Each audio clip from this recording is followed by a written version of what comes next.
கடன் என்னும் நோய். சொந்த வீடு வாங்க கடன், வண்டி வாங்க கடன், படிக்க வைக்கிறதுக்கு கடன், கல்யாணம் பண்றதுக்கு கடன், இப்படி கடனை வாங்கி வாங்கி ஒருத்தருடைய வாலிபமும் முடிஞ்சு ஓடிக்கிட்டே இருக்கிறாங்க அந்த கடன் அடைக்கிறதுக்காக. வாழும் போதும் கடன் பட்டு நிம்மதி இல்லாமல் இருக்கிறான், சாகும் போதும் கடனாளி என்ற பெயரோட சாகுறான். இருக்கிறதுலயே பெரிய நோய் எது தெரியுமாங்க? கடனாளியாக இருப்பதுதாங்க.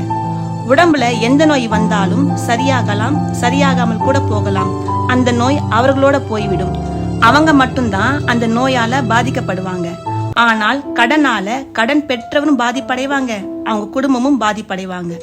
அப்ப கடனே வாங்கக்கூடாதான்னு கேட்டா அதற்கு பதில், உங்க சக்திக்கு மீறி வாங்காதீங்க, அது போல உங்க சக்திக்கு மீறி செலவும் செய்யாதீங்க. கடன் இல்லாமல் வாழ முயற்சி செய்வோம், அந்த எண்ணத்தில் உறுதியாய் இருப்போம், பிரார்த்திப்போம்.